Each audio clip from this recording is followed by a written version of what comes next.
In 2017, a woman responded to a flyer for a tarot card reading, if only she knew the dark and disturbing road that would lead to. For anyone who watched my last scam video on psychics, the man who blew $700,000 on psychics, this story may perhaps be twice as bad.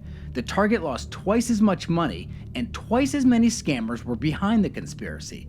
As this story goes on, you'll see how these money-hungry vampires were just foaming at the mouth with greed, ravenously feasting on the emotions and bank account of this helpless victim, until there was nothing left to drain. Stacy Tokunaga lived what seemed to be a good life. She was an attorney in her mid-50s, had multiple homes, lived in an affluent community in Las Vegas, and ran a successful law firm. Her company specialized in dealing with workers' compensation lawsuits in both Nevada and California. Basically, if something major happened to you at work, like an injury or an illness, you would want Stacy's firm representing you to get the compensation you deserve. But when a flyer unexpectedly showed up on the door of her Las Vegas home one day, her life would change forever. Most of you might be familiar with tarot card readings. A psychic or a fortune teller will use these special cards which have very spiritual meanings to gain insight to a person's past, present, and future. Anyway, after receiving this flyer, Stacy was intrigued enough to pull out her phone and punch the number in and set up an appointment to have one of these tarot card readings. On that day, Stacy showed up to the psychic's address. Actually, it was a pair of psychics who ran the psychic shop. They performed the ritual and then afterwards went on to explain to Stacy that from the tarot card readings, it was determined her chakras were off balance.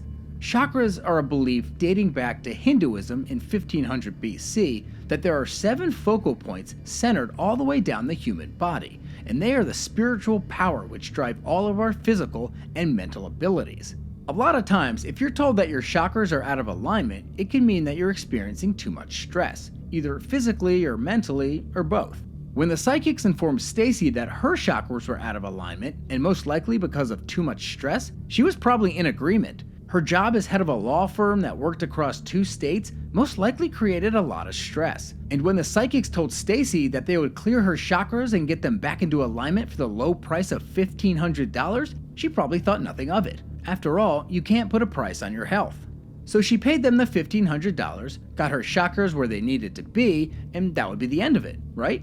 Wrong. Because at the end of that same session where she had her chakras cleared, she was told that now she needed to clear her energies. By purchasing a crystal singing bowl, which are these white frosted bowls made from crushed rock and are a form of sound therapy used for a lot of meditation and yoga.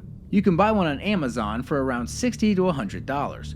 But of course, Stacy couldn't buy one from Amazon. She was told that she had to buy a special one from the psychics. The bowl, plus a journal to document the session that day, would only cost Stacy $30,000. Seemed a little pricey to me, but she paid it. But the healing wasn't over yet. The psychics then gave Stacy a black cloth and instructed her to place it over a mason jar filled with water and put it under her bed while she slept, and that would promote good spirits and further eliminate any bad karma. Stacy did just that. She got a mason jar, filled it with water, took the black cloth and fastened it over the jar, and then put it under her bed that night.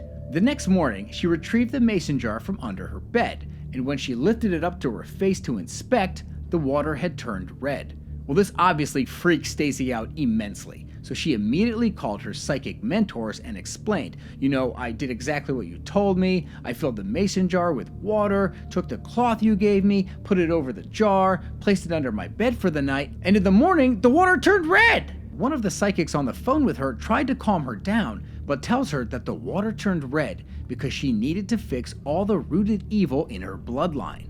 At this point, the psychics had turned Stacy into a true believer, so much that one of them convinced her to fund a trip for him and his girlfriend down to New Orleans, which Stacy happily paid. After that trip, the psychics convinced Stacy to buy another journal which would log and document her spiritual journey for $30,000 more, followed by persuading her to purchase 2 white BMW 7 Series sedans with white leather interior, which would really help clear her bad karma.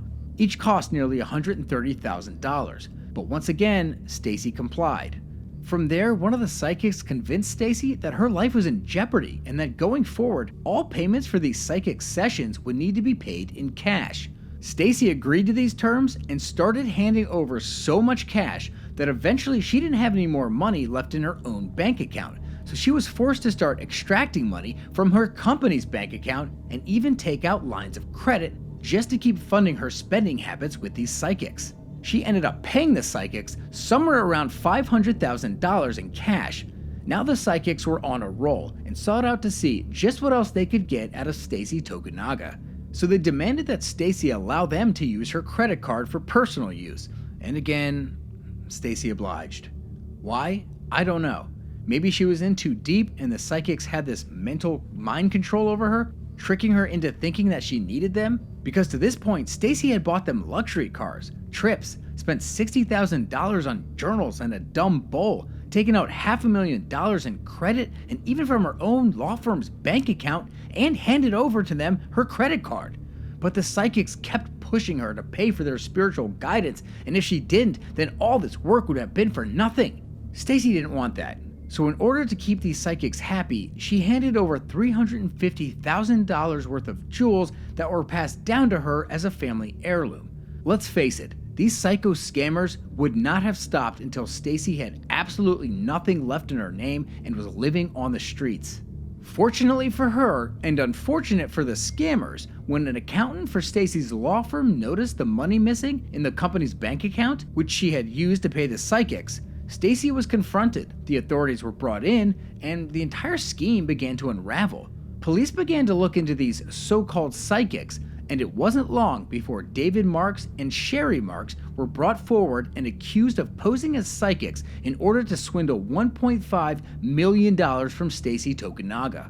Soon, 3 more people were named as co-conspirators: Peaches Marks, Nancy Marks, and Rita Stevens, who was the girlfriend of David Marks. In June 2019, all 5 were indicted on 14 counts of theft and 1 count of multiple fraudulent transactions. Prosecutors alleged that each person had a role in the scam that was designed to manipulate and deceive Stacy in order to extort money from her. In late 2019, David Marks would die while under house arrest. However, the other 4 defendants still remain on the docket for their crimes. That's it for today's scam. If you enjoy scam stories like these, hit that subscribe button because I try to post 1 to 2 times per week. So until next time, keep your eyes open for scams.